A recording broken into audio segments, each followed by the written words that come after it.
Okay, here we go. There's going to be another best matches of the decade video, and this video is going to be Ring of Honor, ROH from 2010 to 2019. As a lot of you guys know, I've stopped following the company over the last couple of years, and one of the great things about doing these videos is the comment section. You know, you could always refer to the comments if I missed a match or if there's an underrated match that maybe people have forgotten. And, you know, that's the whole point of doing these videos. So you guys can, you know, find matches that, you know, kind of went under the radar. And who knows, maybe I missed an amazing match in 2017 or 2018 from Ring of Honor. So here we go. I'm just going to get right down to the video. Going to do the top 10 Ring of Honor matches of the decade, and after the video I'll give you some honorable mentions of some matches that, you know, I felt bad about cutting, but I just had to cut them. I want to keep all these lists just down to 10. And all right, so at number 10 I'm going to go with the Young Bucks versus Red Dragon. This is from War of the Worlds 2014, the return to the Hammerstein Ballroom. A lot of you guys might forget, but you know, the Ring of Honor attendance at the Hammerstein after 2011, it really went downhill. And eventually they started running shows at Terminal 5, so they had to move to a different venue. I'm not sure the exact reason why. Probably low attendance had a lot to do with it. But with Young Bucks and Red Dragon, this was the first show where they partnered with New Japan to bring you the War of the Worlds. And I didn't go to the show, but I remember there was a lot of hype behind these shows, and you know, it had a red hot atmosphere. And with all the hype with New Japan for that weekend, the only match that really stole the show, or really people remember about, and without a doubt the best match of 2014 by far. I haven't seen anyone put another match as the best Ring of Honor match of 2014 other than this one. So without a doubt, you got to go with Young Bucks versus Red Dragon. I mean, the spots are just insane here. You had the more bang for the buck, and Kyle O'Reilly countering it into a triangle choke. Just so many great high spots. You know, Young Bucks just coming to their own, just taking it up to another level, and then Red Dragon shocking the world. And I believe they won the tag team championships back at this show. So definitely Young Bucks, Red Dragon at number 10. Number 9, I'm going to go with Tyler Black versus Austin Aries from the 8th anniversary show for the Ring of Honor World title. They definitely redeemed themselves from Final Battle 2009. If some of you guys might forget, at Final Battle, we had a huge snowstorm. You had Austin Aries, you know, basically running from Tyler Black for a whole hour. So a lot of people were disappointed by that match. But, you know, this was heel Austin Aries here. And, you know, Jim Cornette, you know, had all these stipulations with the judges and all that stuff, but it was kind of unnecessary because Tyler Black didn't need a whole hour to beat Austin Aries, and it was just a great moment. It was kind of unexpected. I just didn't see it happening. I figured with all the negative feedback to Tyler Black, you know, he was kind of going through the whole John Cena effect at the time, which, you know, it carried over into the indies, you know, the whole booing the babyface thing. And I just didn't think they'd give it to Black after what happened at Final Battle, because he got a lot of negative cheers, a lot of boos. But here he had everyone on his side. He just performed beautifully here. The ending sequence with him super kicking Jim Cornette, super kicking Roderick Strong, and doing the Phoenix Splash to finally end Austin Aries' reign. You know, I thought Austin Aries was a great champion, great heel, but you know, part of the whole character was that he didn't care about wrestling for the fans anymore, so his matches kind of suffered. So in a way, it was kind of nice to see Tyler Black put an end to that whole Austin Aries character and title reign. And, you know, Aries really didn't last much longer after that. You know, him and Cornette did not get along at all. You remember Aries called Ring of Honor Smoky Mountain Wrestling, so that was a shot at Cornette right there. But yeah, Black and Aries from the 8th anniversary show, I was there live. The match is kind of overrated, but the moment really kind of, you know, brought it into this list, because the moment was so, and the finish was so good. Number 8, I'm going to go with Chris Hero challenging the Ring of Honor World Champion Eddie Edwards from Revolution Canada. I bet you guys didn't expect this to be on the list, but yeah, this was awesome. Awesome stuff. Underrated match. You know, to me, like when I look back at this decade, I'd have to say, like, my favorite part of the decade, it might have been the whole Eddie championship reign until Best in the World, when Sinclair took it over. Like, if you look at when Eddie won it at Manhattan Mayhem all the way to Best in the World, I thought Eddie's title reign was awesome. All the matches over-delivered. I thought he was on top of his game. It was just a nice surprise, nice swerve to see Eddie as champion. And, one of the best matches he had was against Chris Hero. At the time, you got to remember, Hero was in amazing shape. He was wrestling all over the world. He was training with Claudio. And he definitely brought a strong style to this match. This match was just very stiff, very submission oriented. Actually, really good storytelling. A lot of the critical wrestling fans actually will probably like this match because of the proper selling and all types of great stuff here. An incredible finish with Edwards. He basically applied like a half Boston Crab. And at the same time, he was stomping Hero like right in the face into the mat. I mean, it was a sick finish. So, yeah, not a lot of people talk about this match, but, I remember when this came out, everyone was really happy with it. Chris Hero, Eddie Edwards from Revolution Canada, May of 2011. Awesome match, underrated match. Number 7, Davey Richards challenging the Ring of Honor World Champion, Eddie Edwards, Best in the World 2011. Once again, this was another return to the Hammerstein Ballroom. They had been wrestling at the Grand Ballroom, I believe, since Mayhem 3. So it had been almost 2 years since Ring of Honor was wrestling at the Hammerstein Ballroom, and they wanted to, create a big show. And, I got to say, Davey versus Eddie had good seats for this show. It drew very well. I believe it did the best pay-per-view buys on streaming wise I think they had ever done to that point. And my problem with the match is just the aftermath. I actually like face versus face matches, but I do not like what they did after the match. Davey stayed a face, Eddie stayed a face leading into Final Battle. I thought that was the worst way you could have went, because the whole point of the whole point of Eddie getting the belt, it should have been that should have started the story. And they kind of went in a weird, wacky direction where it became all about training and mixed martial arts and betrayal about the training partners. And I just thought it was very corny. I thought it was just flat. I'm talking about the aftermath of the match. But the match is incredible, though. It's still, a lot of people are very critical of Davey Richards. And it's matches like this why a lot of the critique about Davey and the selling and, how he wrestles, it comes out. But to me, for what I like, I thought the match definitely delivered. It had great action. It had a lot of, just emotion to it. The best part of the match for me was the whole thing with, Eddie begging Davey to do it about the leg screw on the rope. I thought that was an awesome spot. The whole, a lot of stuff has come out about this match and about Davey's whole title reign, where he's very regretful because at the time he thought he had to change everything. If you notice, he changed his attire, he changed his ring robe, he changed, how he did his promos, and he even said, looking back on it, I didn't have to change anything, and he didn't, But yeah, the company definitely went downhill after Davey versus Eddie. One of the most hyped matches of the decade, and it still delivered. I still have it at number 7. Most people might think it should be higher. I'm not sure, but I'm not sure what you guys think. But I think still number 7, very competitive list. I think that's a good spot for Davey versus Eddie from Best in the World. Number 6, I'm going to go with the Kings of Wrestling versus the Briscoes from the Big Bang. Interesting thing about this match, they actually had this pay-per-view in Charlotte, North Carolina, which was like the first time they ever had a Ring of Honor show in the Carolinas. It's kind of like Jim Cornette bringing his southern taste to Ring of Honor, and just the way the crowd was great for this match. They were chanting Ring of Honor like Ring of Honor. You really would hear the ROH chants if you're up in Philadelphia or New York. So it was you got the feeling like they had never been exposed to wrestling like this. And, this was just an incredible match right here. These teams have had amazing matches before. They had amazing matches after this, but I don't think they ever clicked as well as they did here. It just over-delivered, exciting near falls, tons of breakups.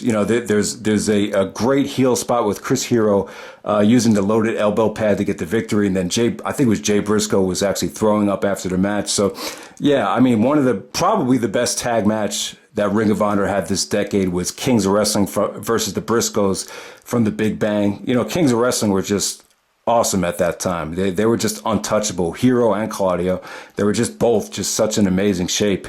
And yeah, you know, just with this being a pay-per-view, this is when they Ring of Honor first got on, you know, the internet pay-per-view thing live.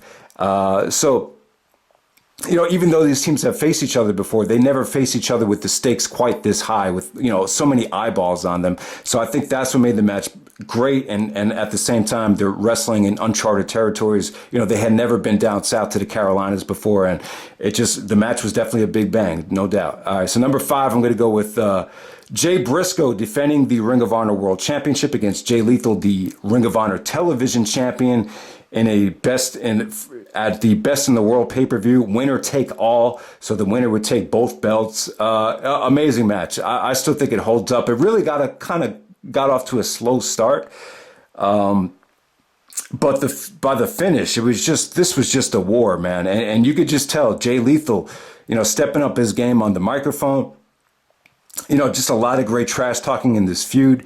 You know, Jay Briscoe is definitely an underrated Ring of Honor World Champion. Looking back on it, I thought these two just left it all in the ring. Just an exciting match. Great slugfest. Great, you know, just great everything. You know, just every near fall just felt like life or death. And you know, Jay Lethal. You know, the great thing about this was seeing Jay Lethal finally win the Ring of Honor World Championship. You know, if you look at where Lethal was when he first started out, he was part of a group called Special K. His name used to be Hydro. Then he was with Samoa Joe. Then he went to TNA. It's like all these little baby steps that Jay Lethal took to finally get to this point, and him holding both belts up, and his parents watching him in the crowd, his dad actually crying. Yeah, I mean, it was an awesome moment, man. And you know, Jay Lethal. You know, that whole 2015 year when Lethal was the champion, when they started doing stuff in New Japan, yeah, I mean, the company was not bad at all. I mean, it was definitely, you know, I think Ring of Honor had a lot to be proud of during that 2014 to 2016 run.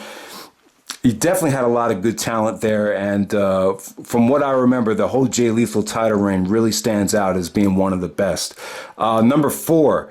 I'm going to go with Roderick Strong, the Ring of Honor World Champion, taking on Eddie Edwards from 2011, Manhattan Mayhem 4, from the Grand Ballroom in New York City at the Manhattan Center. And very unpredictable match right here. Now, I just remember at this time, from 2010 going into 2011, a lot of people were very critical of Ring of Honor. They thought Roderick Strong had no place in walking around with the Ring of Honor World Championship. But, you know, you got to remember at the time, any Ring of Honor champion was going to take criticism. You know, Strong was going to take criticism because he's terrible on the mic. And yeah, if you look at some of the video packages back, you know, Strong wasn't that good on the mic. Even with Truth Martini, it really didn't help that much. So a lot of people were really petitioning and hoping for Eddie Edwards to win the belt. I just thought it seemed like the fresh time to do it because Roderick had a long title reign, and he had some good matches too. You know, he had good matches with Generico and Jay Briscoe and even Davey. You know, Roderick Strong's title matches actually did deliver, like looking back on it. But still, like going into WrestleMania weekend, you just felt like the company just needed a shot of adrenaline. And that's why I think this was so shocking because, you know, with WrestleMania weekend just a couple weeks away from Manhattan Mayhem 4, you would think the title would stay. You would think he probably need to just, you know, keep the title match set and, you know, promote the title match a little bit early. So it was kind of, you know, I think a lot of people thought it was a foregone conclusion that Strong was going to win the match. Plus, you know, you had seen Strong look dominant in so many world title matches that you kind of just expected it to happen. But when it didn't happen and Eddie got the roll up to get the victory, it was just shocking, man. It was definitely shocking. I mean, I actually did a video saying I think Eddie should win the title. And for it to actually come true, it was great. I thought it was out of the box. You know, the whole Davey thing, Davey coming out and looked like he was upset, and then he gives him a hug. It was a great moment. But I just thought with Eddie winning the belt before Davey, it's like, man, you could have got something special out of Davey as a heel. Like, you know, you never really got to see the Davey Richards even in Dragon Gate USA. Like, even if it was for like a couple shows, the way they turned Davey heel against Bryan Danielson, you never got to see that edge from Davey. And that's what kind of left me disappointing about Ring of Honor, going into the last half of 2011. But, Roderick Strong versus Eddie Edwards, they might have had better matches than this down the road. Maybe some of you guys like the Ringmasters Challenge better, but for me, the Manhattan Mayhem 4 match when Eddie won the belt, that's the moment, that's the match I'm probably always going to remember. So I got that at number 4. At number 3, I have El Generico versus Kevin Steen from Final Battle 2010, the Fight Without Honor.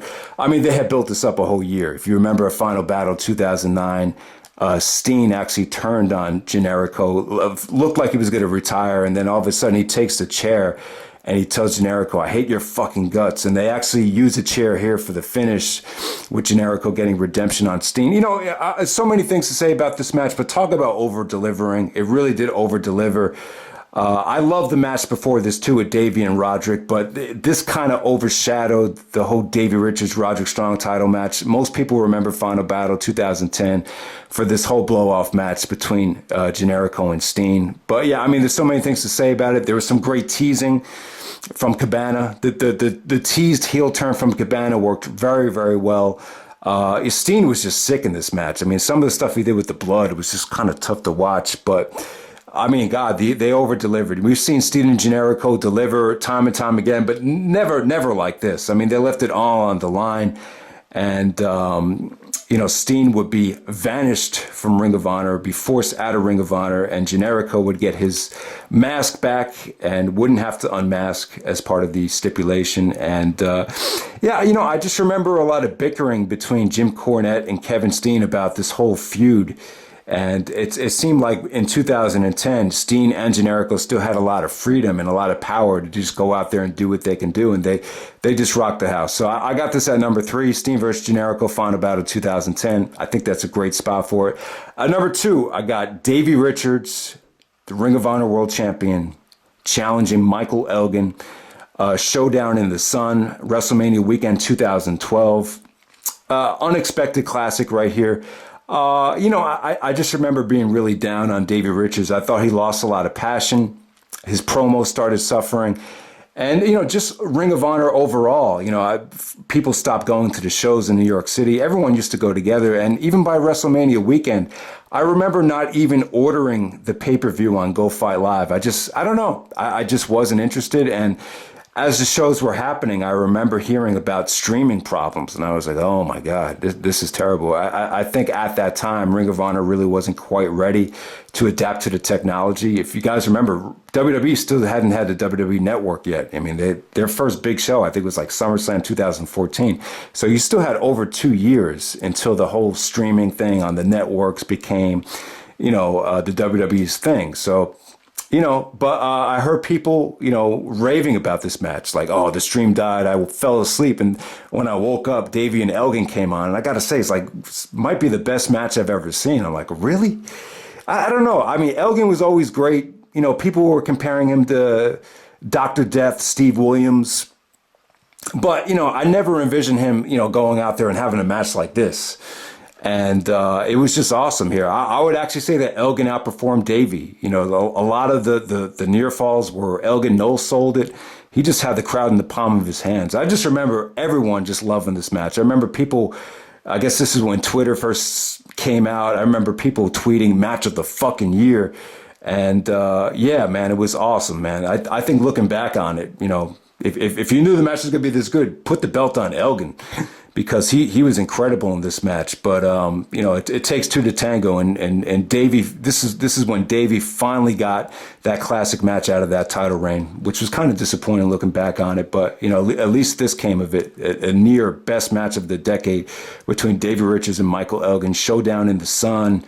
Where was that again? That was that must have been in Florida, WrestleMania 28 weekend right there. So I got that at number 2, and then number 1. We got Tyler Black, Seth Rollins, the Ring of Honor World Champion, taking on Davey Richards from Death Before Dishonor 8. I believe this was from Toronto, Canada, if I'm not mistaken. And a lot of people had high expectations for Death Before Dishonor 8. And it surpassed all of them. The whole show was great. Everyone was raving about it. I thought it really took Ring of Honor to a new level at least in the YouTube community. I think that's the show which kind of got non-believers to believe in the company. And it mainly had to do with this. At the time, like still, Tyler was going through the whole John Cena effect where a lot of people were chanting, "Fuck you, Tyler." And I don't know. I don't know what it was. Even Jim Cornette said on commentary, he got a raw deal from the fans on this show. But I really feel like this is the match where Tyler Black solidified himself as one of the better Ring of Honor World Champions, which is saying a lot. For him to enter that class, enter that upper echelon, he needed to have a match like this. I think even Davey said after the match, "Now you're a champion." But yeah, Tyler was great in this match. I actually thought Tyler actually outperformed Davey, but they were still, both of them were great. Davey actually had more intensity back then, more passion back then, and you can see it. And the one problem I have with the match, though, like looking back on it, is like, Davey just really didn't have enough of a finisher back then. I mean, really, the main finisher Davey used was I believe it was the Texas Cloverleaf submission hold. I mean, he really wasn't doing there really wasn't a lot of believable finishes on Davey's end, but, Tyler did a lot of great stuff here. Electric chairs, trying to hit the Phoenix Splash. He tried to put Davey away a million times with the God's Last Gift. Finally got to put him away with the wrist clutch, and then he did the God's Last Gift as he applied the wrist clutch. Most people would say that shit's a wrap, and that was the finish there. Debatable about how the finish came off. I think looking back on it, it was a good finish, and just the competitiveness in this match, the athleticism, everything was off the chart.